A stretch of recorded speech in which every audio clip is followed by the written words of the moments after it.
Hey there, welcome to the Hot Slice podcast. I'm your host, Jeremy White, editor-in-chief of Pizza Today magazine. I am joined today by Denise Greer, who is the executive editor of Pizza Today. What's up, Denise? Hey, I'm doing well. How are you? Hey, fantastic. It's a sunny day where we're at here in the Midwest, and we've got a fun guest lined up today. I'm really excited about Audrey Kelly. Oh, man. Audrey is amazing. So Audrey owns Audrey Jane's Pizza Garage in Boulder, Colorado, and she's she's a bit of a superstar in the pizzeria business, if I will say. She is a rising star. You know, she's got a big, bubbly personality. I remember the first time I met Audrey, I was on a pizza tour of some New York City pizzerias. I think I was with you that time. And yeah, you know what? I think that was your very first trip. You had just joined Pizza Today. Yeah. And I think it was your first trip. And we went on a tour of some pizzerias in Manhattan and Brooklyn. And at the time, Audrey was working in a Manhattan pizzeria. It was a Neapolitan pizzeria with a wood-burning oven. And she made us some Roman-style pizza. I remember that. She did. We walked in, and here, you know, Audrey was really young, and she's still young. She was really young at the time, and just a big, vibrant smile and a bubbly personality. And the pizza was fantastic as well. But I remember walking out of there that day thinking, this girl is going to be a star. She is one day going to do something pretty special. Absolutely. You know, she owns her own shop. She competes and does well competing. She's also an ambassador for the Women in Pizza movement. So she's really at the forefront of what's happening right now.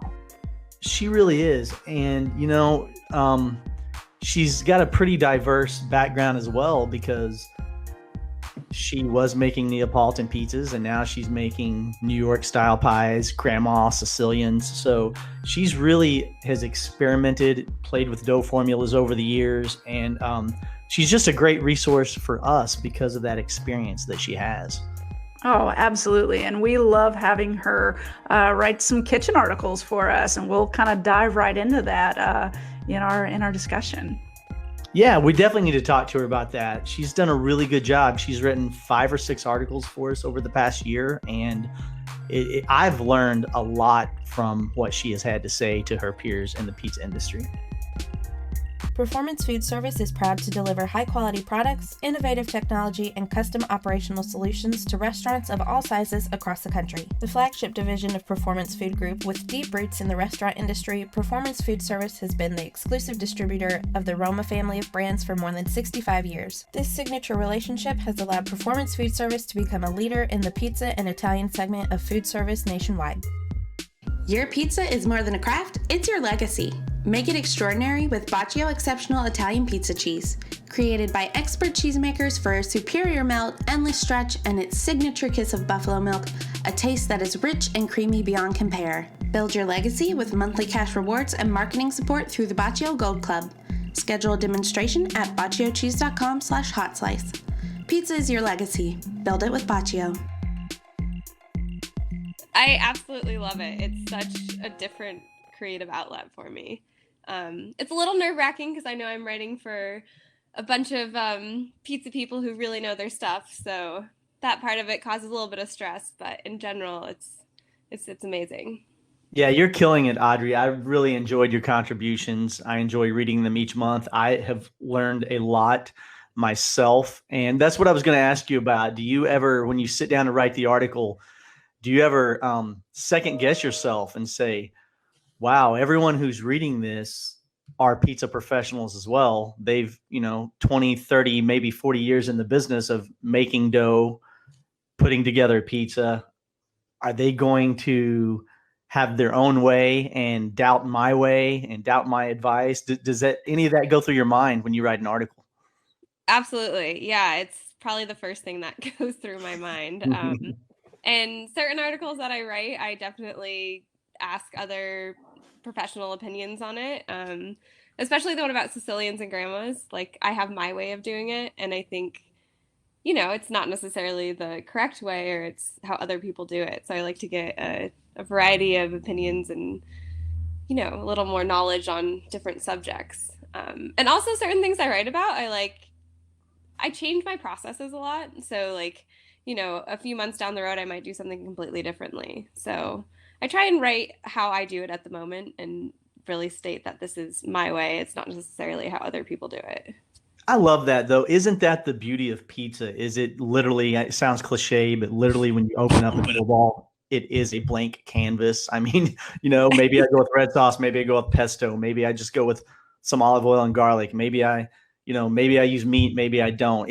You can just do literally anything you want. You can put sauerkraut on it if you want. You can do anything you want. Jeremy, no. No, I'm just kidding. Hey, I'm not saying I'm an Absolutely. advocate of a pizza with sauerkraut. Hey, I've had a Reuben pizza. I have before tried that it. was It's good. fantastic. Oh, I feel like Tony used to do something like that, and it was really good. Yeah. John Goodekantz does a really good Reuben pizza, but that's the bet he point: does. is you can do anything you want. There are no limitations, and throw out the old school rules. Throw out the rule book that it's got to be this and it's got to be that. It's open to your interpretation and your creativity as a pizza chef, and you can do anything you want, and that's really liberating.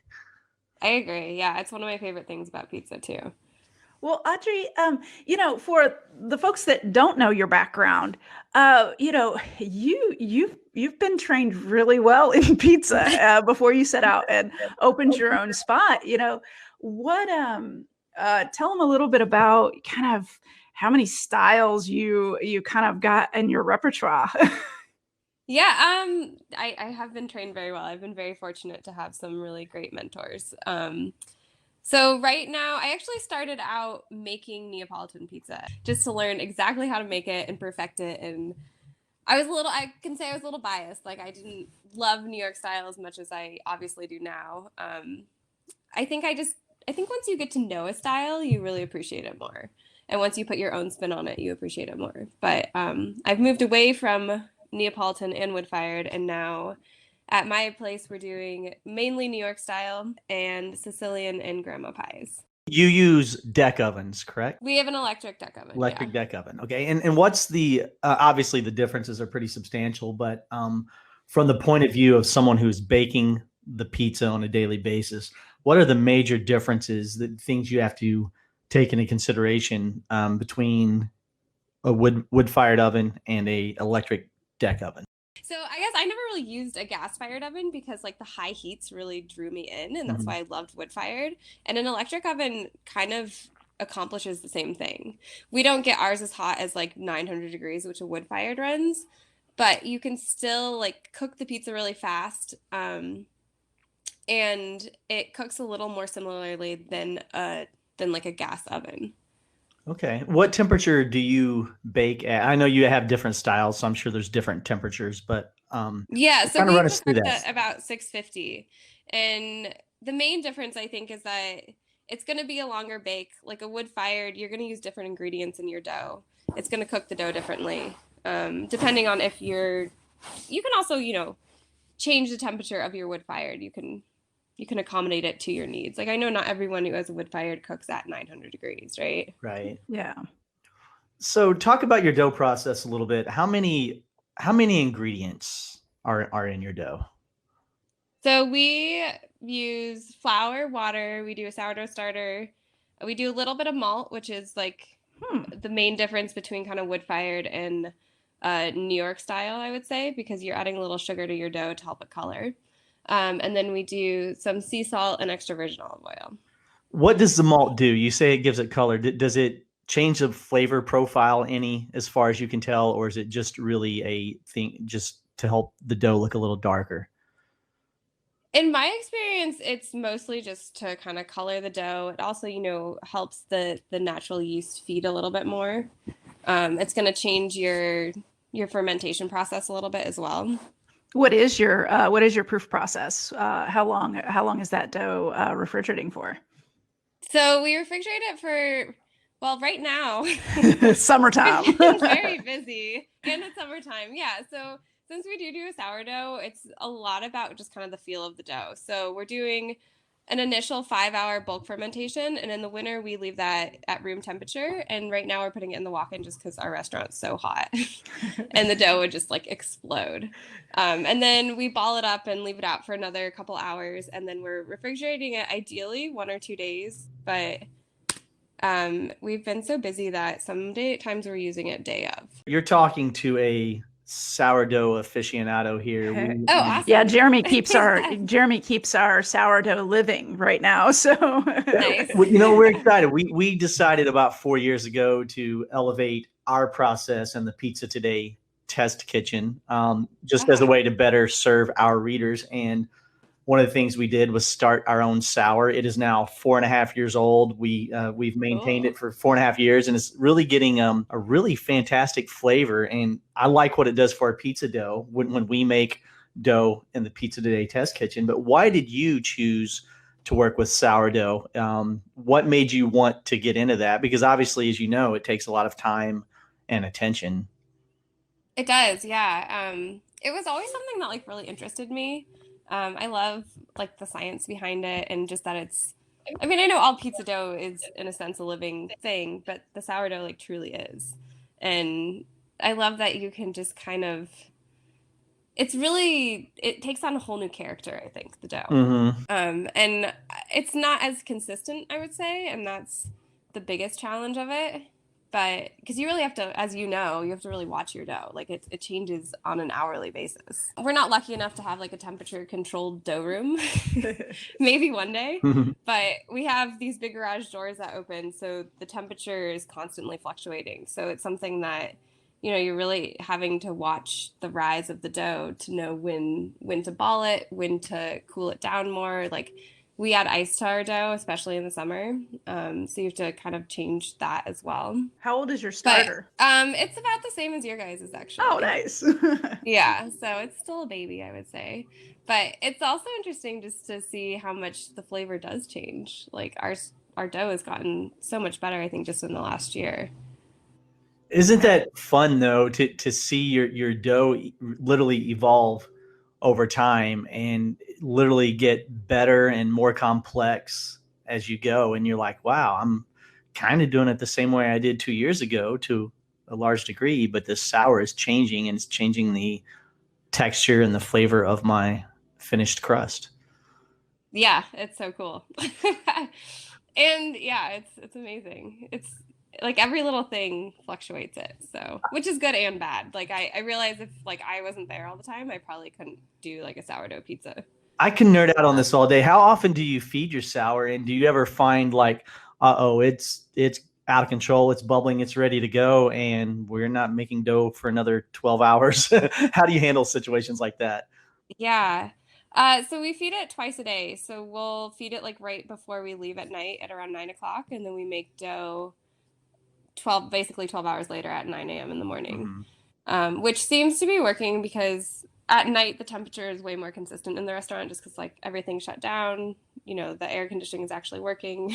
Right. The starter is pretty consistent for our dough making, and then after we make the dough, we'll refeed it with a smaller amount of flour and water, and then dump that out and refeed it at night.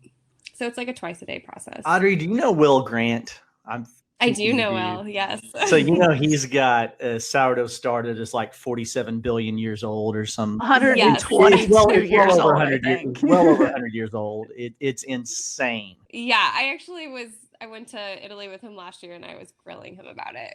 It was, I feel like I always have questions about it. It's like such a learning curve. And absolutely. What's your hydration levels like? Obviously, the sour is, I'm assuming yours is 50-50 flour and water. Is that accurate? It is, yeah. And then our dough without the starter is about 67% hydration. Okay. So you've got it's not a crazy high hydration level, but it certainly probably takes some used to getting to handle it. Yeah, I guess for me it just feels normal, but we've definitely had other people who have worked in other New York places, and not New York State places, but sure. New York style places.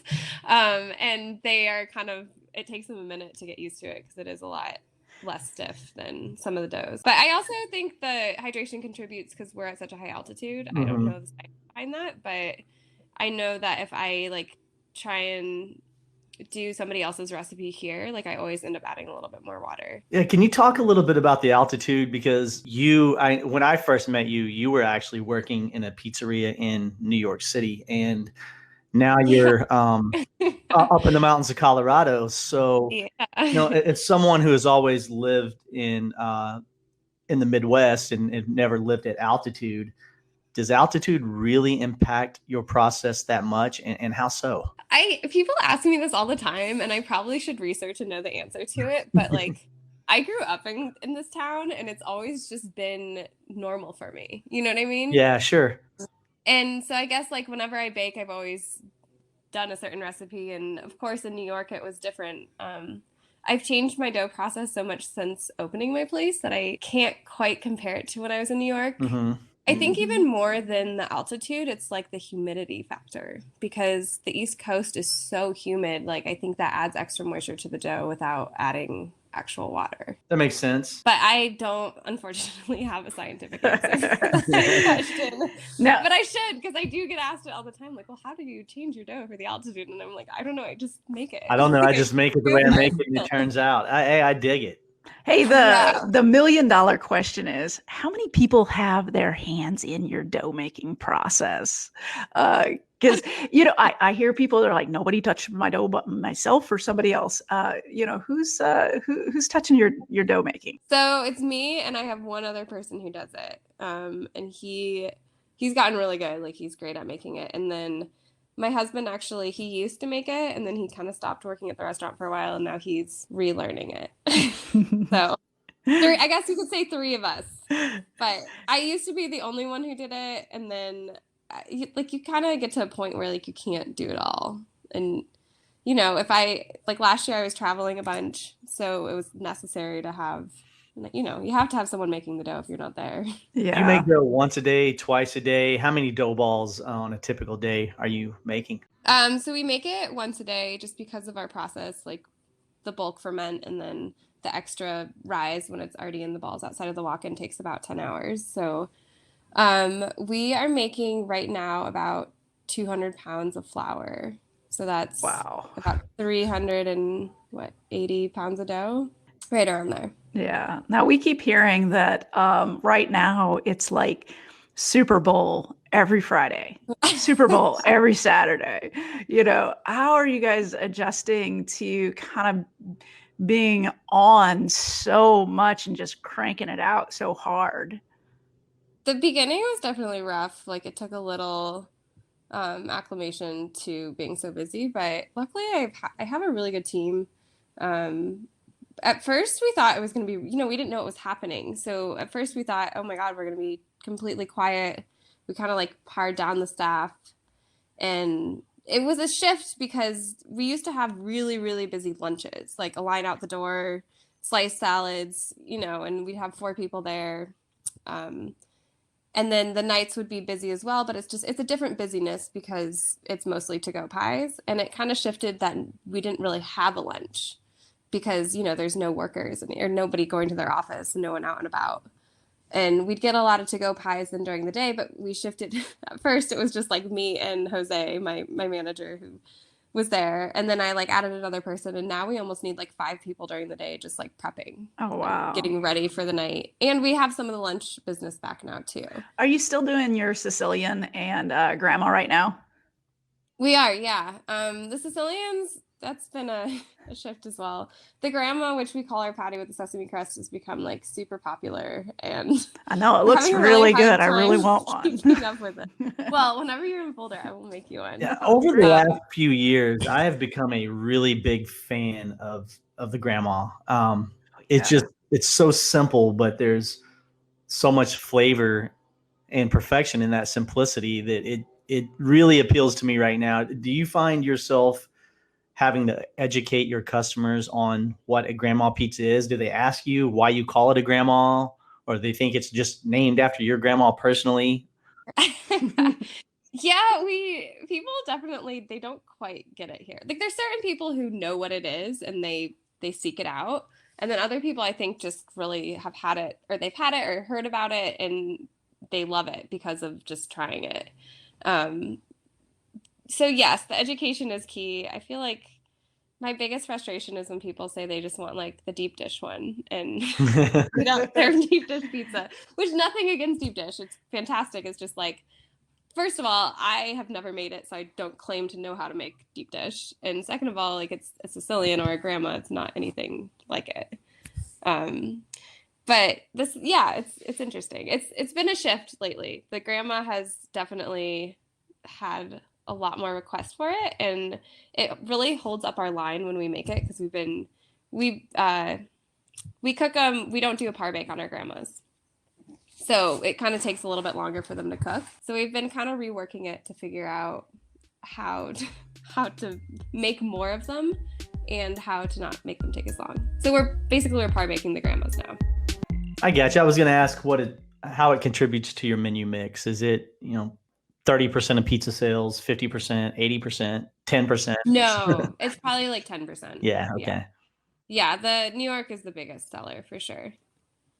Have you reopened for dine-in yet? No. Okay. We're not going to. Oh, okay. That has the state of Colorado opened up and you've just chosen not to, or is it still completely shut down everywhere? Places are reopening. There's a lot of outdoor seating.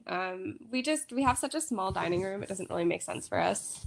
We also turned it into a storage area. Okay, so that's your new business model going forward, delivery and carryout only. We're gonna see what happens in the fall. Okay, how are you doing delivery? Do you have your own delivery staff, or do you go through third parties, or how do you handle that? We do third party. Yeah. We've tried to do delivery ourselves and we can't. Before this all happened, we couldn't seem to hire any drivers. In my mind, a lot of the drivers get taken up by the third party system. Mm-hmm. Yeah. So it's like, they're getting probably paid more than we could pay them and they can do multiple places at once. I don't know. I've never done delivery before, so it always kind of scared me. And then just the fact of like, we couldn't find drivers, we just never did it. Does it scare you to know that you've lost control of your quality control once it leaves your hands and goes into a third party's hands? Is that anything that ever weighs on you? Have you ever had any problems with that? Yeah, absolutely. Yeah, that's like probably the source of our biggest complaints are third party delivery people. But it's also, I don't really see a way around it right now. Like they've kind of taken over the delivery system. And I would say the majority of our customers pick up the pizza. So I feel like I don't know. We always encourage pickup. Yeah. Do you market to that? Do you try to get the word out? Hey, come pick your pizza up. Is that part of your advertising campaign budget, or do you just open the doors and that's just kind of how the flow works out? Yeah, we don't really have an advertising budget. We don't really advertise at all. But yes, we encourage people to pick up. We have like a online ordering system, and the majority of the people kind of just order online and pick up now. So it's worked out so far for us. With your takeout, did I hear you say that you are offering slices right now? We are, yeah. How's that going for you? It's gotten busier. At first, we were offering cheese and pepperoni, and it's definitely picked up. People definitely want slices. I can say that. Like during the night, we kind of take them away because it just gets too chaotic to pump out that many pizzas and do slices. But during the day, that was our main business, was slices and salads. So it's hard to take that away from people. Yeah, we were having a conversation with Scott Sandler out of Pizza Head, and his business is very strong slices, and that's what he was kind of saying is, slices, the whole pies are working at night, so it's hard to go back. But it sounds like your balance of being able to do slices during the day and then removing that. Do you have any challenges from people that are like, hey, I need my slices at night too, or are they just kind of on board with how your process is working? They definitely want slices at night. And we try and fill the slice case, and then once we run out, we kind of just run out. But I don't know. I guess I just, when there's a line wrapped around the block and people are and we're like all frantically moving as fast as we can, I just find it hard that people are like asking for like, or you know what I mean? Like, I would hope that people would be a little more socially aware to see that we're doing the best we can in this time. And slices take up a lot of room in your oven, man. Slices take up a lot of room. They take up a lot of room, and just like a whole nother person just, you know, getting the slice out of them, just like reheating it and wrapping it and calling it out. Whereas that person could be like cutting 10 pizzas in the time they do that. You know what I mean? Oh, it's wow. just, it's like a whole extra body of preparing this. I don't know. But we've actually, before all this happened, we kind of like, we got a new oven. So we took away a little bit of the dining area, and we were contemplating putting in a different smaller oven just for slices. And maybe once everything's opened back up, or maybe we will end up doing that, just because then it takes some of the pressure off of the oven person, you know, doing slices and whatnot. Yeah, we've seen a couple folks do that, and we've actually seen people have an entire oven area just for takeout too. So we've seen people do a lot of different ways, just to anything to make things efficient and effective for your operation. Totally. So I feel like it sounds like you are definitely dialing in on trying to speed up your processes and make everything as fluid as possible. Yeah, I think that the main thing, as I'm sure every other operator knows, is just like finding the people to work those stations. So like we have our main core group of people, but it's just, yeah, there's like tons of people out of work. But in Boulder, I've heard like people are making just as much off of unemployment as they are like working their old jobs. So it's hard finding like quality people, I guess. So are you fully staffed right now? Do you have the people you need to do? Yeah, we're definitely fully staffed. We've even hired a few extra people. So we'd actually never let anyone really go. Yeah. The pandemic, which sounds pretty normal in the pizza industry at the moment. Well, at least for slice houses are to go. Yeah. What's your culture like? Like, what's the vibe and working at Audrey Jane's? I would say pretty much everyone are like, everyone's friends. They all hang out together. I'd say it's pretty relaxed until it gets busy. And then everyone works really well as a team, though. That's definitely a requirement. Like, we've had a few people who don't work out just because like they can't work well with the others. Mm-hmm. It's a very tight-knit group of people. Probably because we're so small too, you know, it's everyone's working in one area together. How many staff members do you have? We have about 15 total. We never have more than like 8 of us there at a time, which is actually, we never used to have more than like 6 people there at a time. And but now it's how 8. Long have you guys been open? You guys have been open for 5 years. I was gonna say 4 or 5 years. You know, do you do anything special as far as, you know, incentivizing them or, you know, offering benefits and things? So we're just this year starting to offer benefits to full-time people, or last year, I guess we started. That being said, like we don't really have a lot of full-time. Like I have, I think 3 full-time people out of all those people. Mm-hmm. So most of them I'd say half of them are college kids. So they kind of cycle in and out. Like they'll be here during the school year or vice versa. They'll be here during the summer because they live here, which works out well for us because they kind of swap out. You know? Like go away to school, then they'll be here for the summer, and the ones who go to school here, when they come back. And then the other half, actually, they work at our bagel stores and then come and work at the pizza place at night. Wait, you said bagel store? Yeah, bagel store. Tell us about that. I had no idea you had a bagel store. I raised my eyebrows like, bagels? Yeah, I had no clue. So some of my best guys, they do all the production at our bagel shops in the morning, and then they come and like make pizza at night, which works out really well. As far as incentivizing, we give them year-end bonuses. The people who, you know, are main people, we just gave everyone a pretty big bonus during the whole situation. We do tips. Everyone just splits tips, except for like, you know, me or my husband or my brother. We don't take tips, but everyone else just splits the tips evenly. yeah, I guess that's Now because it is your husband and your brother. Tell us about how that kind of works. Are you kind of the hands-on person, and then there's just kind of on the backseat, or are they also in the shop, every day? What kind of roles do they have as well? Yeah. My husband, when he's there, he's definitely in the shop making pizza, making dough, doing all that stuff. My brother is more of the business role, so he's It's always he good does to all have the- that guy. Right. Yes, definitely.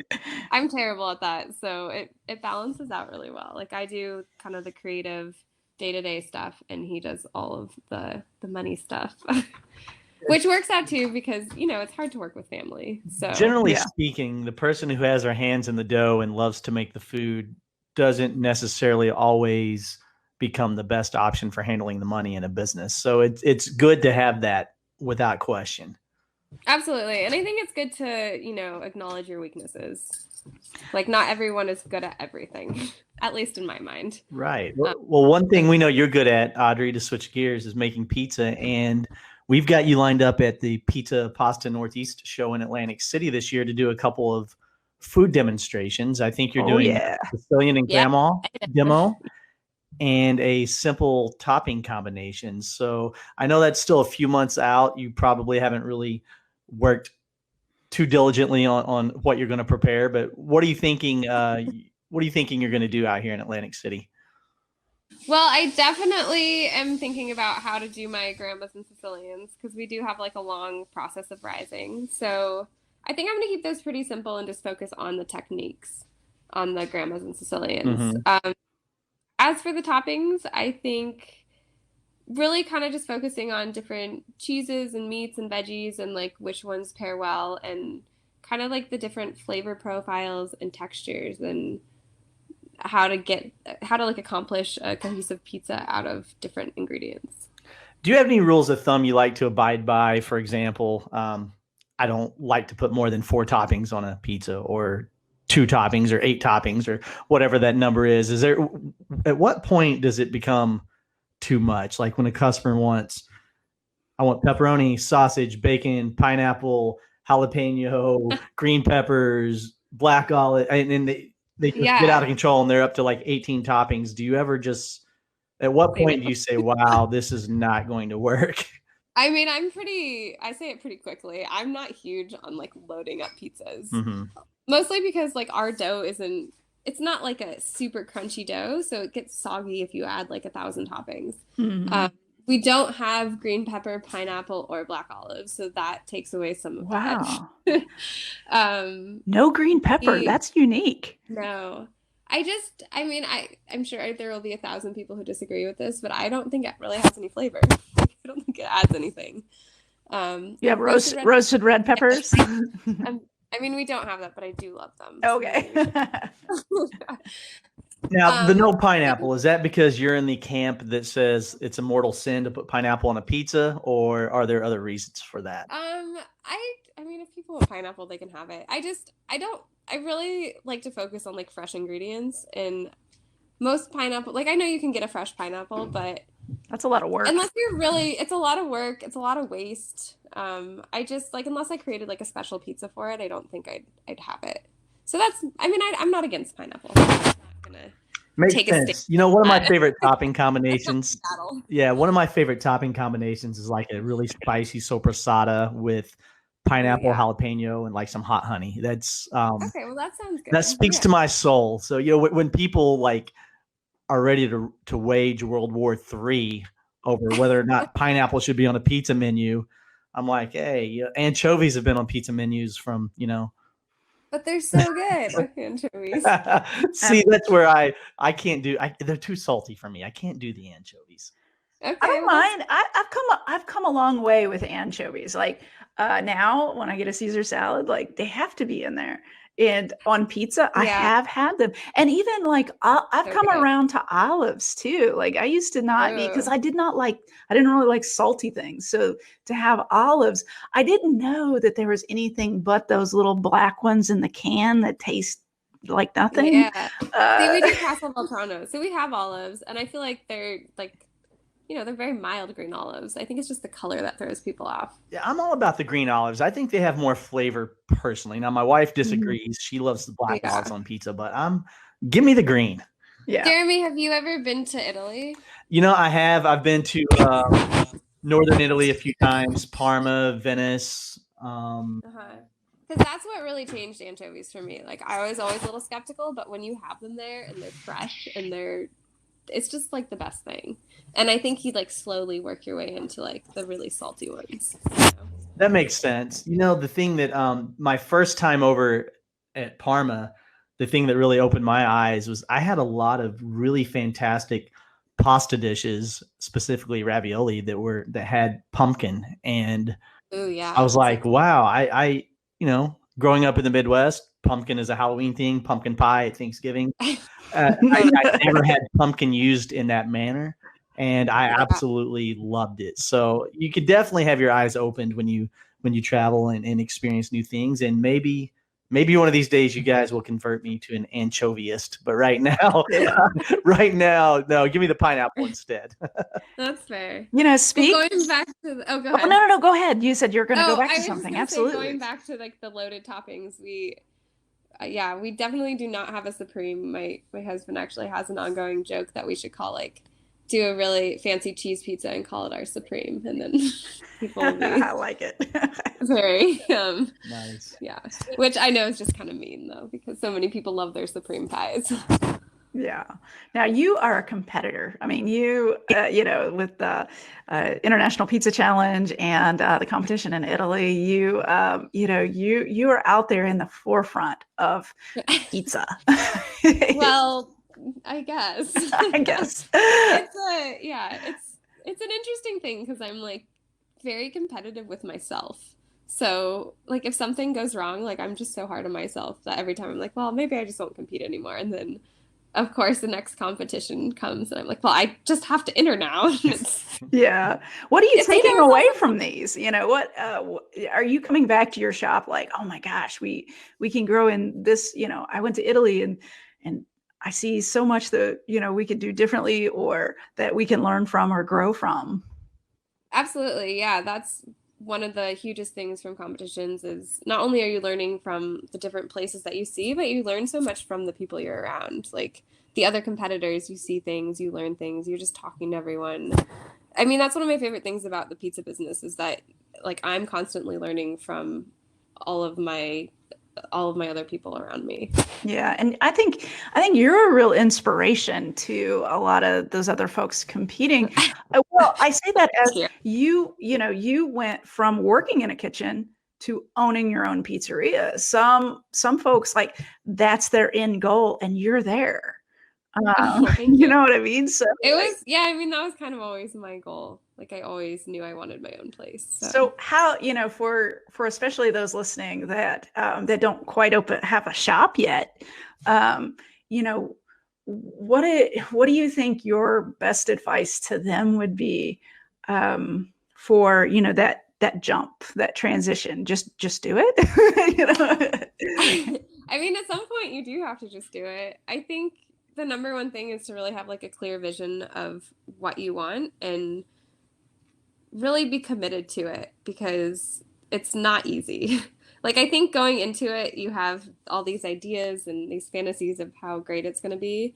And it is like, there's definitely so much reward with it, but the day-to-day is really challenging. Like it's still challenging for me. I think a lot of people like look at everyone's Instagrams and social media these days and they're like, oh, well, that's fun. And that's beautiful. And this is just like, all a piece of cake. And really it's not like this, like the last 2 weeks, our walk-in's been down and like 3 nights in a row at 10 o'clock at night, we're like hauling everything out of the walk-in, Yeah, and, like, it's hard reloading it in the morning. I think people don't see that side if they've never worked. I think a lot of people nowadays like don't even work in a restaurant and then they go to owning one. And it's a little bit of a disconnect because there's a lot of moving pieces. Absolutely. No, you're right. It's a lot of hard work. It's down and dirty and grimy and gritty, and people see the beautiful food shot on Instagram and the romantic side of it, but they don't see the scrubbing toilets and scrubbing floors part of it. Yeah, and I also think another huge thing for me is that I have a really good support system. Like my whole family's here. My husband's willing to pitch in. If something's wrong, like if the drain goes out, like it's my dad down there snaking the drain for me, which I love that. I know not everyone's lucky enough to have like a family surrounding him, but like have people that you can call. Like to this day, I'm still calling Tony to ask advice. And, like I think it's important to have somebody that you can rely on to like help you out. Because you're never going to have the answers to everything. Like I don't ever expect to. Absolutely. Well said. Well, Man, that's just like an awesome point to end on. I think she just wrapped up everything in one sentence. yeah, this has been a great conversation. I know we kept you a little longer than we told you we would. No, so thanks so much for having me.